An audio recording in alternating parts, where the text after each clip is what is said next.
आज हम बात करेंगे मेवाड़ की ऐसी रानी की जो कृष्ण भक्ति को ही अपना सब कुछ मानती थी और वो पूरे ब्रह्मांड की उन महिलाओं में से हुई जिसकी मृत्यु के बाद में उनकी डेड बॉडी तक नहीं मिली, और वो थी मेवाड़ की महारानी मीराबाई। मीराबाई जो कि कवित्री थी, संत थी और मेरे तो गिरधर गोपाल मतलब भगवान कृष्ण की भक्ति में हमेशा रमी रही। मीराबाई की कहानी शुरू होती है 1498 से, जब उनका कुर्की गांव में जन्म हुआ। वो एक राज परिवार में उन्होंने जन्म लिया था। राजा रतन सिंह की वो पुत्री थी। अब बचपन से ही उनका रुझान कृष्ण भक्ति में था। वो भगवान कृष्ण को अपना सब कुछ मानती थी।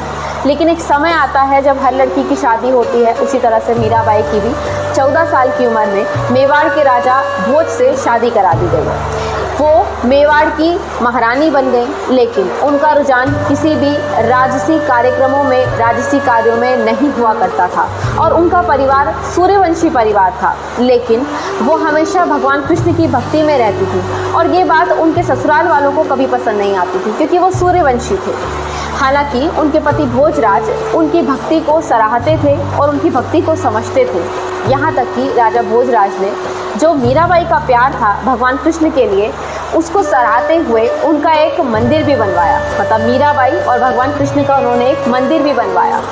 लेकिन जैसे ही राजा भोजराज की मृत्यु हो गई, इसके बाद में उनके ससुराल वाले बिल्कुल इस चीज़ के खिलाफ थे कि वो कृष्ण भक्ति में आगे जाएं। यहाँ तक कि जो राजा भोजराज के छोटे भाई थे विक्रमादित्य, उन्होंने मीराबाई से ये भी कहा कि वो सती हो जाएं। उस समय सती प्रथा चला करती थी और वो ये चाहते थे कि मीराबाई भी उनके पति के साथ सती हो जाए, पर मीराबाई ने इस बात से इनकार कर दिया। उन्होंने कहा मेरे तो सिर्फ गिरधर गोपाल हैं, वही मेरे सब कुछ हैं, मैं उन्हीं से प्रेम करती हूँ और वही मेरे पति हैं।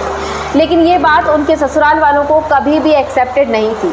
इसके बाद में जब उन्हें लगा कि उनके ससुराल वाले इस बात को कभी नहीं मानेंगे, तो वो उसी मंदिर में जाकर रहने लगी। अब वहाँ पर वो संतों के साथ में संत वाणी किया करती थी, भजन किया करती थी, भगवान कृष्ण की भक्ति में रहा करती थी और वो राजसी कार्यों से बिल्कुल दूर रहा करती थी। ये बात उनके ससुराल वालों को बिल्कुल भी पसंद नहीं थी और ऐसा करके उनके देवर विक्रमादित्य ने उन्हें 2 बार मारने की कोशिश की। पहले उनके लिए उन्होंने जहर भिजवाया, लेकिन मीराबाई ने उस जहर को पी लिया और उन पर उसका कुछ भी असर नहीं हुआ। दूसरी बार उन्होंने एक टोकरी भेजी फूलों की जिसमें सांप था, ब्लैक स्नेक। अब उन्होंने 2 बार उन्हें मारने की कोशिश की, पर वो मीराबाई का कुछ भी नहीं बिगाड़ पाए। जिसके बाद में मीराबाई भी अपने ससुराल वालों से परेशान हो गई और वो वहाँ से द्वारका वृंदावन चली गई। अब जब वो द्वारका चली गई तो वहाँ से वो मूर्ति भी अपने साथ ले गई थी जो भगवान कृष्ण की उस मंदिर में रखी हुई थी। आज वहाँ पर वो ओरिजिनल मूर्ति नहीं है, क्योंकि मीराबाई वो मूर्ति अपने साथ द्वारका ले गई थी।